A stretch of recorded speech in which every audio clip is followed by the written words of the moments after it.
I call Todd Muller. Thank you, Mr Speaker. I rise to say a few words with respect to the Social Workers Registration Mandatory Registration Amendment Bill. Not surprising, Mr Speaker, I, along with my colleagues on this side, stand to oppose this bill.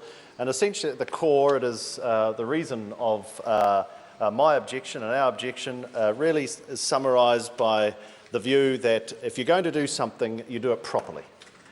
And what we're looking at here is a bill that is unfortunately half-baked in execution, good in intent. We've all echoed the intent, but when you drill deeper into the specifics with respect to this bill, it doesn't work. It is, with respect, Mr Speaker, I think reasonably naive. And even if we can quote Nanaia Mahuta, who is a very considered and reflective contributor to debates in this House, as she said and acknowledged that the transitional cost with respect to this particular bill is quite significant. And it is quite significant. And let's just dive in to some of the detail here.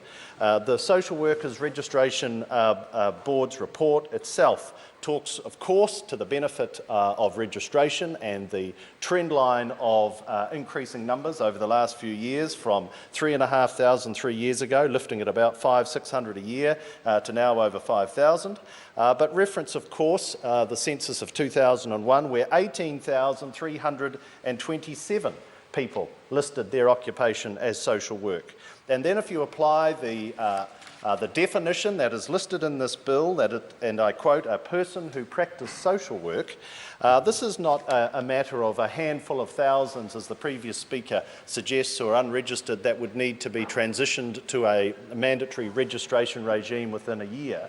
You're talking thousands upon thousands who could be caught up in the definition with respect to social work and being required to be mandatory registered.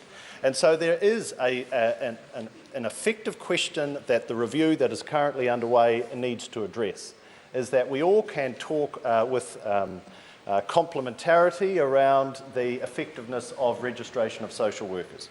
And we have now over 5,000 that have been.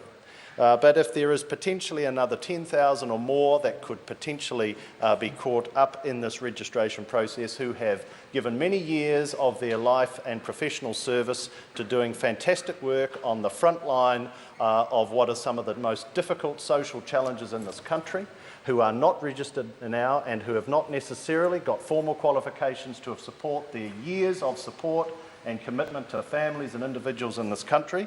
They need to be protected and ensured that their life's work is acknowledged and can somehow be captured and acknowledged as part of a new mandatory framework. And these are the difficult sorts of policy questions that the review of the Social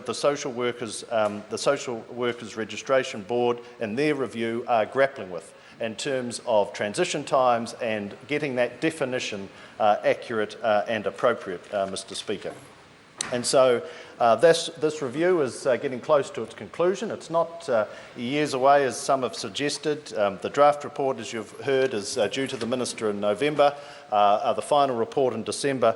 And from that basis, I think we will be able to see movement in this area in a far more considered and measured way than what is being suggested, Mr Speaker, in this particular bill.